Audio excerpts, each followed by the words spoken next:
A oportunidade que nós temos, que são raras oportunidades, né? Mas quando nós temos oportunidade de conhecer, vivenciar e viver com culturas diferentes, né? É uma experiência tão enriquecedora que nenhum livro, nem se você fizer doutorado, pós-doutorado, mestrado, você vai aprender tanto, né? Porque é esse convívio com a realidade, com as pessoas que nos ensina muito. Então, quando eu estudava jornalismo na UFG, em 1985, eu consegui ir para o Xingu, no Parque Nacional do Xingu.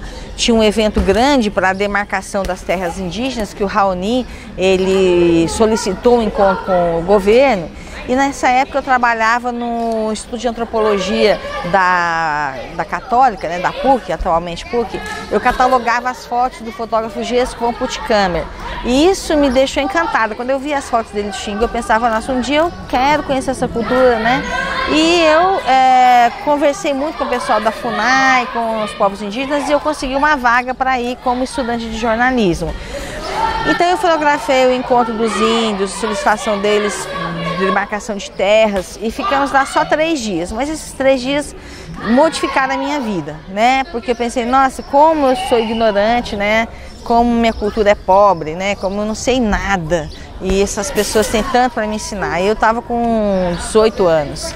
Então eu voltei à FUNAI, pedi para falar com os índios e dei todas as fotos que eu tinha feito para eles, porque é um direito deles, o respeito. Eu sempre tive muito esse respeito. Nunca vendi as fotografias, nunca publiquei. E falei, olha, eu gostaria de ser útil para vocês, se vocês acharem que eu possa, com a fotografia, fazer alguma coisa, se vocês quiserem que eu documente a cultura de vocês, e esse material vai ser de vocês. Tanto que eu nunca vendi as fotos do Xingu, né, tem um acervo muito grande. E eles pediram uns 3 meses para mim, para pensar, e depois me chamaram, falaram, Rosa, você pode sim fotografar aqui pra gente, né? E não era pela FUNAI, era para os índios, eu não tinha nenhuma ligação com a FUNAI. Então eu fui uma das primeiras fotógrafas a conseguir esse tipo de autorização, e eu ficava nas aldeias, né, com autorização deles para fotografar os rituais, dia a dia, caça, pesca, enfim.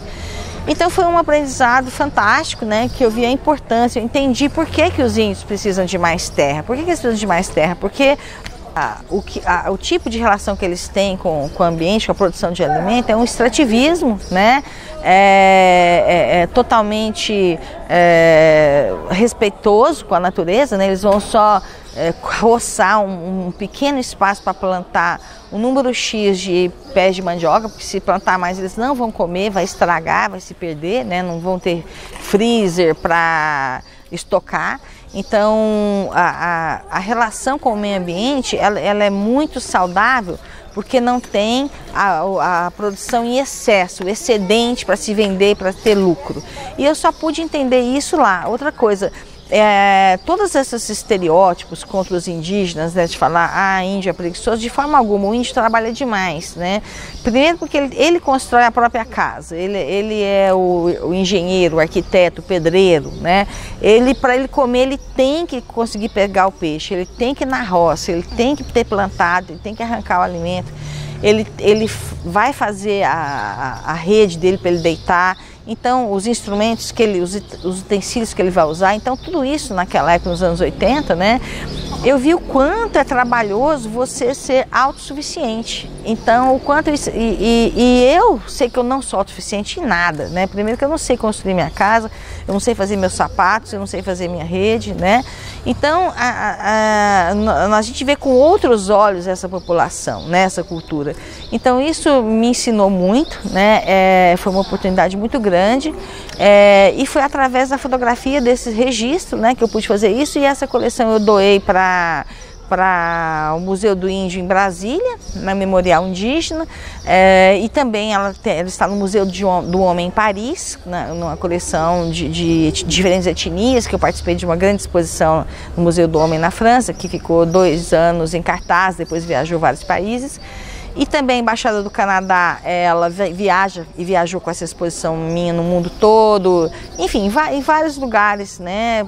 Porque a intenção das fotos, né, dos registros, é valorizar e mostrar a importância e a riqueza cultural desses povos, né, de diferentes etnias, que a gente sabe que no Xingu há várias etnias diferentes, cada etnia com a sua língua diferente também, diferentes troncos linguísticos, né? E todos eles trazendo muito ensinamento e muita riqueza cultural. Então, para mim, é uma escola que eu jamais poderia pagar por ela, né? É isso. E você mencionou uma expedição que vocês fizeram na região de Cavalcante, junto aos povos Calunga, Quilombola. No momento eles estavam resistindo a um projeto de uma barragem. E aí toda a ancestralidade que eles defendiam em relação aos antepassados, né? Isso. Então qual a importância da fotografia nesse processo de resistência dos quilombolas e dos povos indígenas Sim. contra esse trator do progresso, né?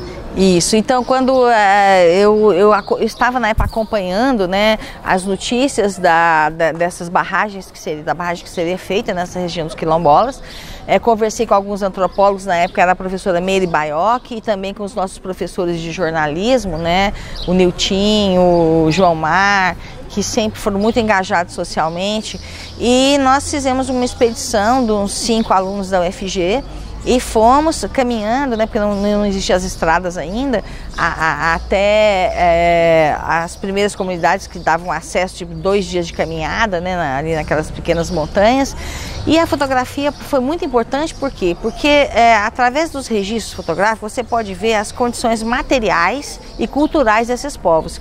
A fotografia ela sempre foi utilizada pela antropologia visual, por exemplo, Margaret Mead, né, ela foi uma das primeiras antropólogas a usar a imagem, que os antropólogos, a gente sabe, eles usam muito o registro escrito, né, a descrição, mas também a fotografia passou a ser inserida como uma forma de diário sobre as culturas, as etnias diferentes, para mostrar a materialidade, né, como que materialmente esses povos de diferentes culturas se expressam. Ou interagem com o meio ou entre si.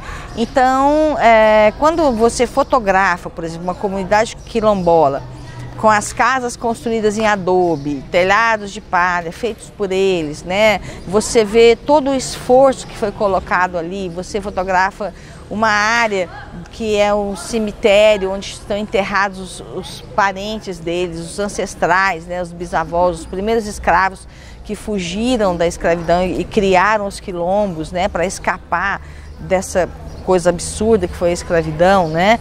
Então, quando você vê esses lugares, você vê essa materialização de sentimento, materialização de uma cultura, não tem como você não respeitá-los, porque você vê que eles existem, que a fotografia, o que ela mostra para você é que aquilo existe, aquilo está ali.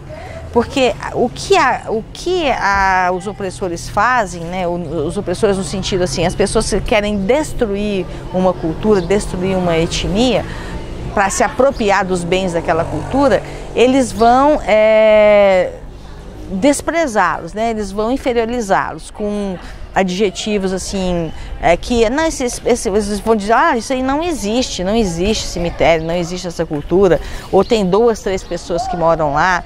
Então, quando você vai com a sua câmera e você documenta, você mostra o número de pessoas que vivem lá, você mostra o grau de envolvimento, né, afetivo, cultural, histórico que eles têm com o meio deles, a imagem registra isso, você não tem como desmentir, né? Então a fotografia ela é um instrumento de resistência e de luta, tanto que nas injustiças sociais as fotos já mudaram sistemas, né? Nós temos na história da fotografia, do fotojornalismo humanista, nós temos, por exemplo, o Jacob Riis, ele era um sociólogo, né, americano, que começou a usar a fotografia para o trabalho dele para fotografar a mão de obra infantil.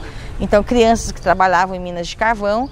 E quando ele publicou todas as fotos de crianças nos Estados Unidos, que em vários estados tinham um trabalho escravo e subhumano, o governo estadunidense ele mudou a Constituição. Então, ele criou um artigo na Constituição que proibia a exploração da mão de obra infantil. Isso por quê? Porque as fotografias chocaram e foram impactantes. Então, as fotos, até hoje, elas são um instrumento de revelação, né, de situações onde determinadas pessoas, povos, comunidades, né, estão a situações às quais essas pessoas estão submetidas, e que isso é mais forte do que qualquer discurso que queira negar, né, a existência de uma situação de violência, de pobreza, de injustiça social. Então a fotografia ela é extremamente importante, ela é um documento. Inclusive no noticiário atual, a gente recebe a notícia de que o presidente foi denunciado por crimes contra a humanidade no Tribunal de Haia, por incitação ao genocídio dos povos indígenas, né? Então como é que é para os fotógrafos do Brasil hoje a tarefa de auxiliar a documentar essa denúncia, né? Sim, eu acho que não, e nem só os fotógrafos de hoje. Se nós pegarmos as fotos recentes, históricas, né, de todos a interação, os contatos, as aproximações que foram feitas da nossa sociedade com a sociedade indígena, né, através de fotos, nós temos esses registros, e ainda hoje, né, nós estamos vendo a luta entre fazendeiros invadindo territórios indígenas, né.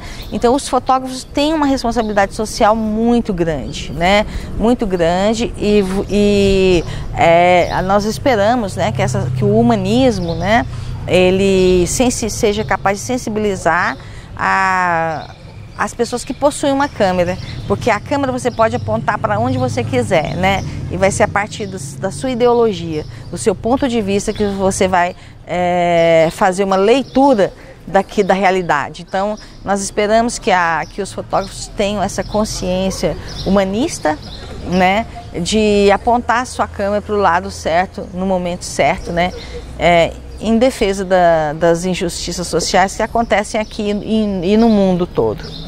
E eu queria te perguntar um pouquinho sobre o mundo andino, né, que você trouxe muitas fotos lindas do Peru, da Bolívia, do Chile, e outra notícia que me impressionou muito nos últimos dias é que as manifestações no Chile, elas estão sendo duramente reprimidas, vários manifestantes mortos, mas um fenômeno interessante para quem trabalha com o olhar, né, que os carabineiros chilenos estão mirando no olho dos manifestantes e que tem mais de 200 pessoas que perderam a visão, né?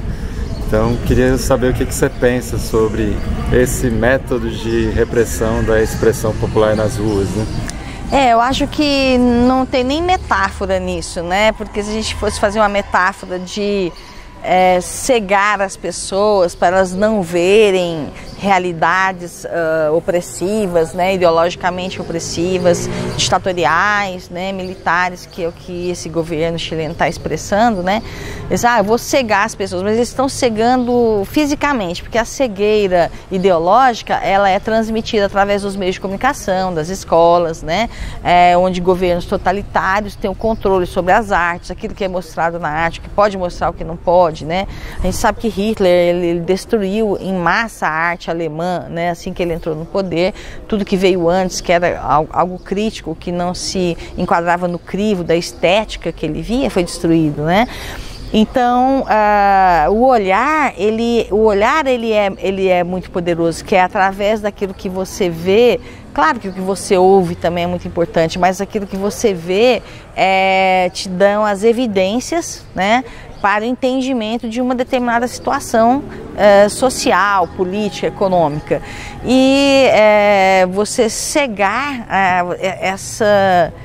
essa coisa de ir no olho deles, essa metáfora da cegueira, né, ideológica, ela se materializou, né, de uma forma extremamente violenta. Olha, eu não te ceguei ideologicamente, mas eu vou te cegar agora fisicamente, né? Então acho que é uma materialização do desejo de todo governo totalitário, né? Não importa em qual país, não estou falando só do Chile, em todo o mundo, né? Os governos totalitários não permitem olhares diferenciados sobre o mundo. Então você só pode ver o mundo a partir da ótica deles, da ótica ideológica e política, a partir do ponto de vista dessas pessoas e desses governantes, né, que não conseguem viver com as diferenças, com as possibilidades de trabalhar juntos, né, saídas sociais. Então, eles com certeza vão cegar através, atualmente, das mídias sociais, das redes sociais, dos meios de comunicação, televisão, filmes, arte,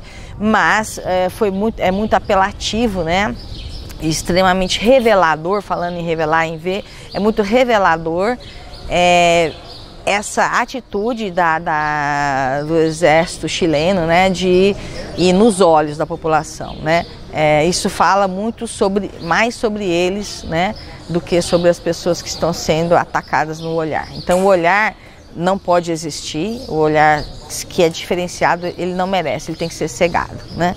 E a cegueira, ela é pregada, né? Essa cegueira que é imposta, ela é pregada em vários países e infelizmente chegar a esse nível é uma coisa muito lamentável. Eu queria saber um pouquinho sobre a sabedoria andina, né? Você fez algumas andanças pelo continente. Sim.